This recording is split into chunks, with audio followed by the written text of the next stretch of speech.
Ray Walvoord and Larry Rice are here at the Yacht Club on a beautiful October afternoon. In the background, you probably see activity of masts being stepped. We're here to talk about the history of the club and specifically Ray Walvoord's history at the club.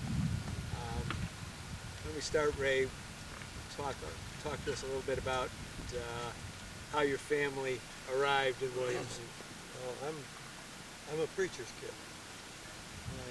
My dad was a minister, and I was born in Waupun, Wisconsin, just outside the walls of the state penitentiary in Waupun. And when I was 4 years old, my definition of successful is that it would float me. My first successful boat was when I was in the 8th grade shop class in school. How much of the boat building, shipbuilding history of this place, I mean, did that sort of influence you? I mean, for hundreds of years, right? No, there wasn't any shipbuilding here by that time. By then. There were two commercial fishermen up here. One where the restaurant is over there, and the other one on the other side of the creek. And naturally, I gravitated down to those places, and I would sometimes get the loan of one of the rowboats that they rented out. And at that time, Pultneyville had a beach going over there, and that was a great recreation spot, especially on Sunday afternoon. There would be cars parked on both sides of the street, from almost from J Street to the grill up there. Mm-hmm.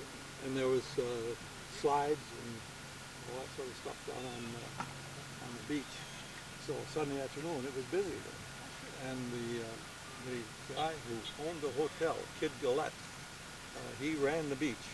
Mm-hmm. And he had a hot dog stand over there, and there was a dance pavilion, and once or twice a year they'd have dancing over there.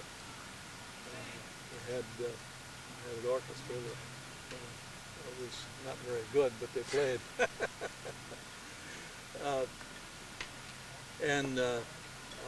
I would take rowboats and row up and down the creek there. Mm-hmm. The only stipulation that the fishermen made was that I was not to go out in the lake with the rowboats. I can go in the creek, but don't go out in the lake. Occasionally I fudged a little bit on that. Mm-hmm.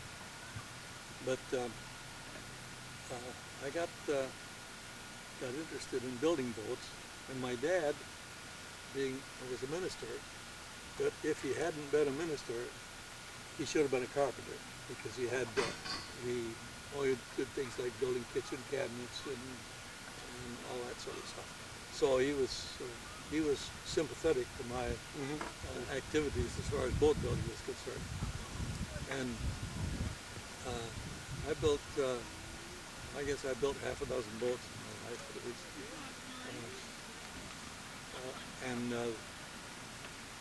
I can remember one that wasn't particularly successful. I built it in a shed out in back of the church out there, and I didn't have any screws, didn't have any money to buy screws, so I put it together with nails, and a couple of us carried it down to the creek and stepped in it, and the boards fell off the bottom. Stepped right through it. So that's about the way I got started in fooling the boats. Long before, long before there's been a club here, at some point, I think your boat building was interrupted by world events, and off you went to war. Yeah, I graduated from RIT in 1942, and that was just a few months after Pearl Harbor. And so I enlisted in the Coast Guard in September of '42, and spent 3.5 years, and was discharged in February of '46. And I ought to have Lorraine here too, because we started dating in high school. You mean your first love wasn't boats? Well, I'm shocked. there were times when we'd when I'd work on boats instead of going on dates. But that's anyway. That's 66 years ago. Anyway, so I was in the Coast Guard during the time that the yacht club was actually came into being as an organization, and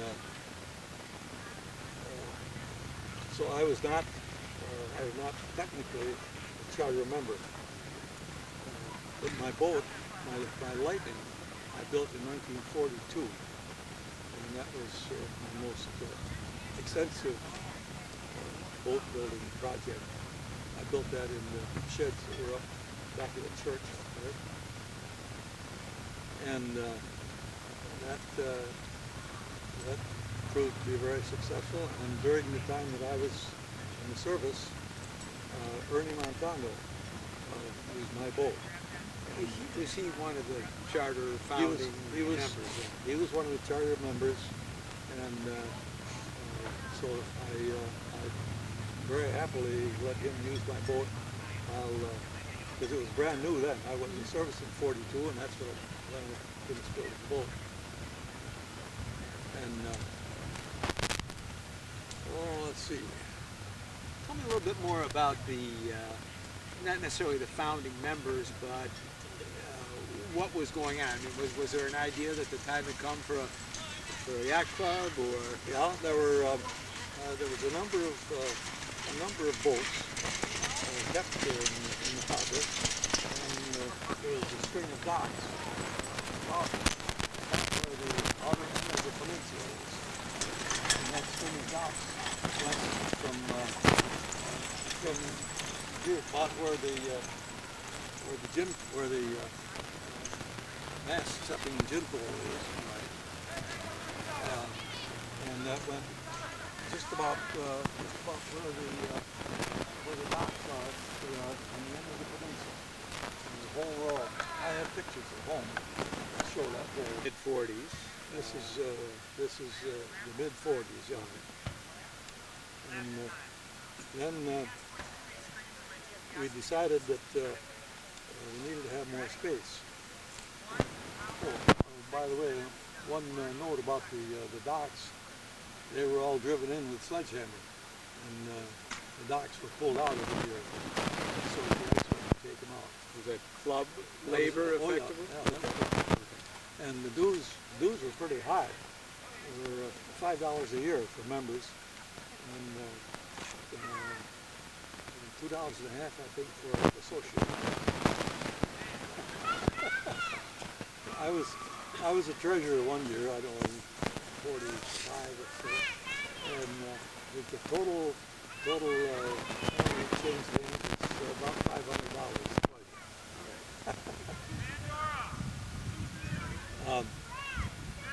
And then we decided that it would be a good idea to have those docks so we could leave them in. And with the ice coming down in the spring, you couldn't do it in their then current position. So we decided to dig this slip here. That's what's commonly known as the South Slip now. And we got it had to be, let's see, 46, 47 maybe. And yeah, what's his name? The contractor down at Swords Point, Sills, Stu Sills. That was Stu Sills Senior. That was not the Sills that just died. Several generations. Yeah. And he had a big old coring on steel tracks. I can't picture what this machine looks like, but it looks as though it did the job. Yeah, it had a 100-foot boom on it, and he used a drag on it. And he could throw that bucket up about 100 feet. And so that way he could sit right along the shore here and dig the muck out. And the limitation of that was that there was no way to make it dig down through the shale rock.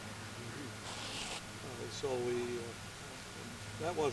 didn't get any depth in the west end of the peninsula, of the along the south slip here until just about 15 years ago or something like that. We found together a backhoe in there on a barge and we dug it out.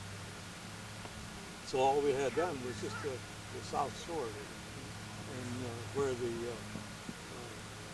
peninsula is now was all gold, cattails and gold rushes. You couldn't walk on it and you couldn't swim on it. And then that went on for a few years. I don't know the exact timing of it. But anyway, we widened that out, and instead of hauling the dirt away, we piled it up on the north half of what's now the peninsula. In other words, we widened out the slip and just threw it over there. Well, that brought the level of that land above lake level, and that's where the peninsula is now. That was the start of the peninsula. That was so that. But this was an effort over a number of years. It wasn't a one shot. It wasn't. We did it one step at a time. We first widened that south slip. Then we could put in docks coming out from the far side, and so we built a long walk going all the way out and put in side docks off the moat, and that lasted for several years. Then we outgrew that, and then we went to farther north on that and did the same thing, because there was a channel that came out from the water plant over there. The discharge from their filter washing had just a little ditch that came across a little bit farther north toward the lake, and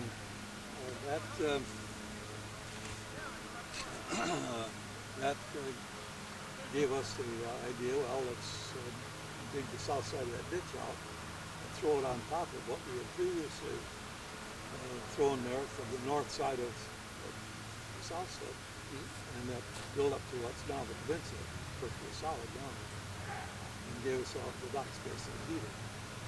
So now we've got peninsula and docks on either side. That's right. And around the. And then from there it was a relatively simple step to dig along the north shore. So that's Where and how does Fred Cornwall, just a name to me, but a friend of yours, where and how does he come into this picture? Fred Cornwall is the son of Fred Cornwall Sr., who owned, 300 acres or something like that. And they have,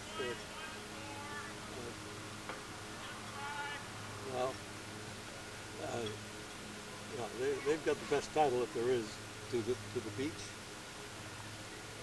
And Kid Gillette must have given it up, huh? No, Kid Gillette never owned it. Kid Gillette rented it from Cornwall's. Okay. At least I think he paid rent.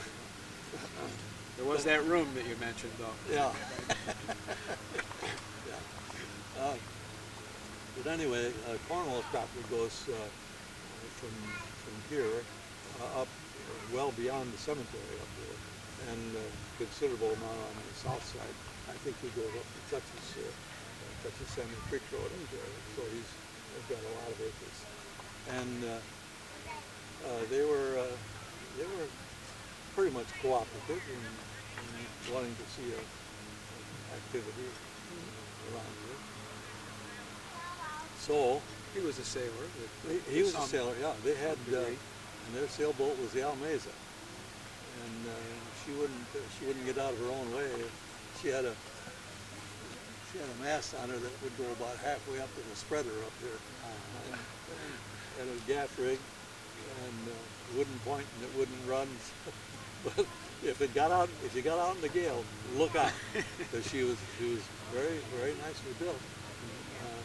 And that was a home built boat. I think it was 22, 23 feet, something like that. And, I'm not sure that the skeleton of it isn't Fred Cornwall's head. I know Chip Stevens, who was a nephew of Fred Cornwall, Jr., was talking at one time about restoring it. The frames are still in a barn somewhere? I don't know that. They were the last time I knew them. So whether that's after that. But she was built about 1900, I think. And Scud was about the same age. Burcroft's sailboat, the one that went across the lake again. But the Scud finally deteriorated to the point where it was beyond practicality to restore it, so they put a match to it.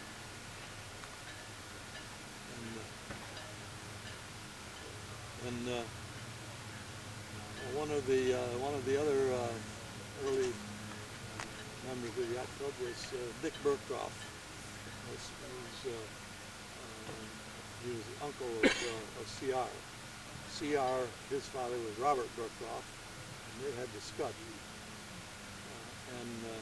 Dick Burcroft, he bought the Anona, which was a keel boat, about 27, 29 feet, something like that. And it was a gaff rig keel boat, and he had a lot of fun with that. It was a nice sailing boat. Were boats getting larger? Boats in the harbor larger over time? People buying larger boats? Somewhat, yeah.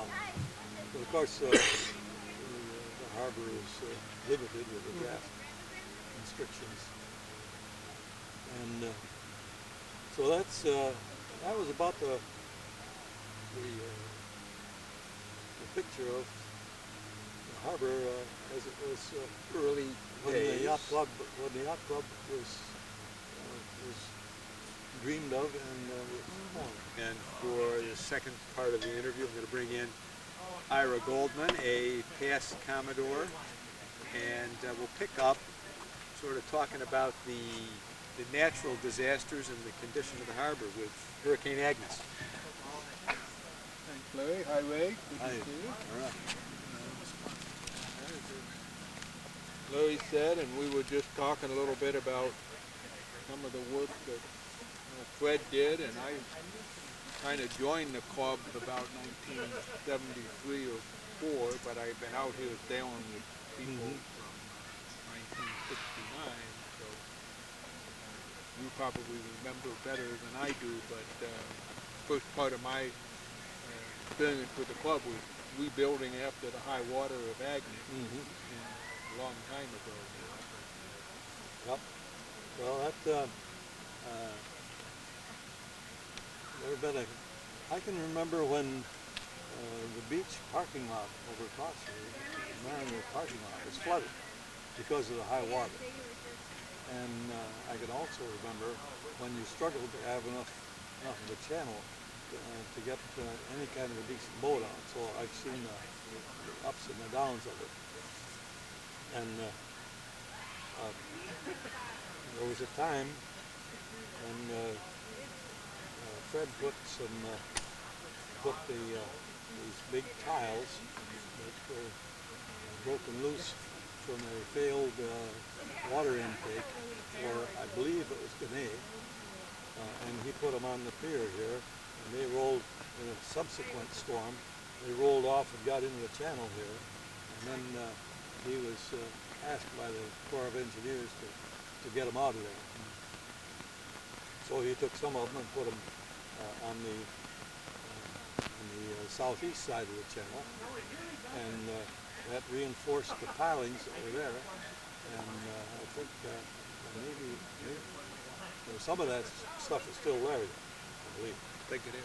Now prior to that, during, I believe, the late 30s, the Corps of Engineers came in with a dredge, and they took the ends of both piers off.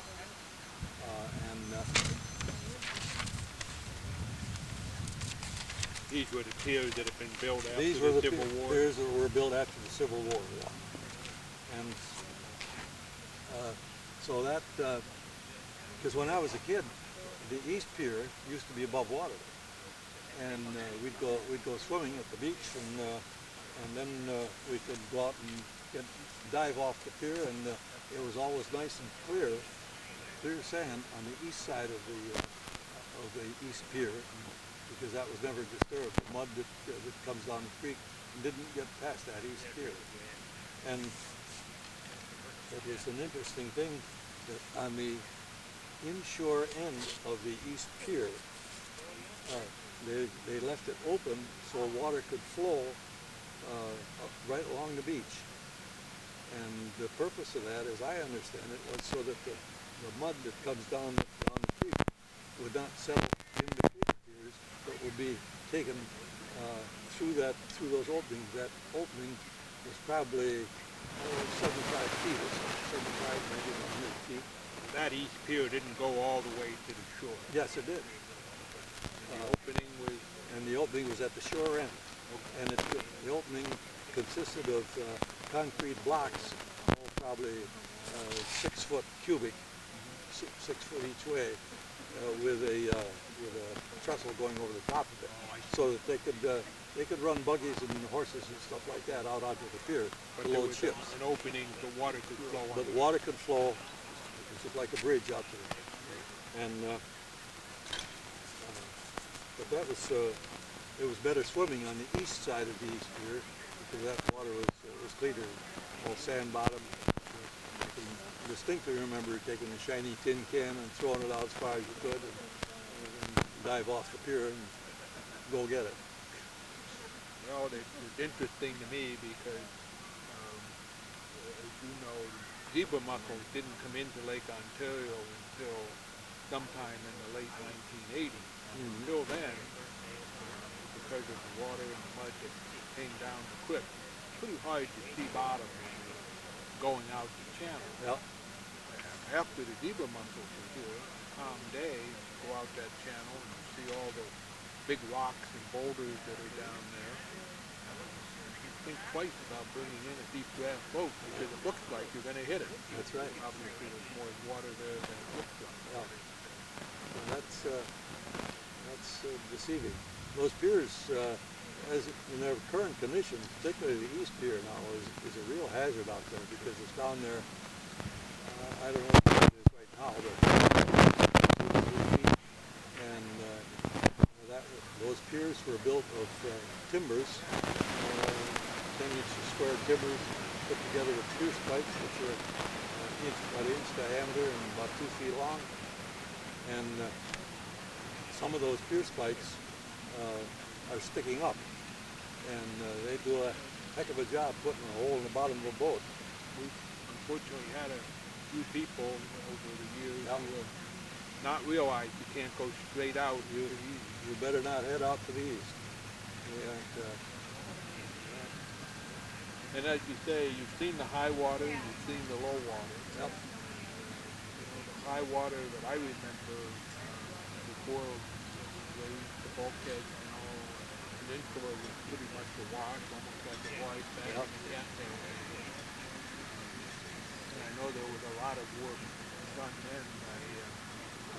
My recollection is it was mostly by Fred Cornwall and the Yacht Club. That's right. We didn't get a lot of help from the government. I don't remember getting a lot of help from the government. I think that was the time when you ran the water plant too. I was water superintendent from 1970 until 83 when I retired. And sometime before that, over not too far from the end of the East Pier over there, there's a little park that sits there. And there was a monument there with a light in it. And there was another light installed right on the concrete break wall at the lake, and that was placed in such a way that it lined up the channel as range lights with the marker light that was in the monument. So that was range light for coming into the channel. But you could come in and get in between the piers, but then you didn't know when to turn and make a bend to the left in order to miss the bend that was in the west pier. So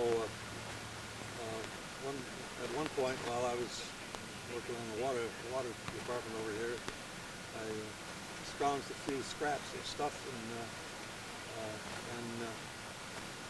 I put the lake level gauge in there, and that was all scraps of one and stuff. And there's a float on the bottom of that, with a pipe that comes up, and so that's still functioning today. I think I don't know if anybody's had to make any changes to it. I think the gauge, the numbers on it had to be repainted once or twice. And then of course there's the inner range lights now too. Yeah, the inner ring. But the first set of those, I put those up there, and I bought, I don't know, I think I paid just a few dollars for a couple of these railroad signal lights. They got a bullseye lens in them, and they're carried by conductors and brakemen to signal from one end of the train to the other. That's the way they used to do it. And I got a couple of those. Of course, they were kerosene lanterns, and I took the old batteries and stuff out of them, and I put electric bulbs in them, 7.5 watt bulbs behind that bullseye lens, and I got two of them and lined them up, and mounted them, and we had range lights. I know. I don't know. Their successors are still there today, I think. I'm sure they are. I know I've come in this summer a couple of times after dark, and there's definitely range lights there. Yeah. Somebody's rebuilt them with more durable stuff than I use. Most of the stuff you put in lasted a long time. And in those days, other than the range lights on the outer channel and the inner ones, which you can see off to the east, before we had the navigation light out on the point, that we had permission from the Coast Guard finally sometime in the late 70s. In my opinion, that's no advantage. Finding the Pultneyville in the dark has always been hard. And prior to any range lights here, there's a street light right on the corner there. It's only a few feet away from the corner of the old hotel building. There's a street light there, and there used to be a hot dog stand just south of the hotel. And he had a light that was on the front of his hot dog stand. And when that was on and the street light was on, you had the perfect range for coming in. You use what works and You use what you got. I think the nice arc here. We've come back to Pultneyville, Williamson, and its people. So thank you. Thank you very much. Always good to see you. Hopefully you'll be around for another 20 years. Well, you never know.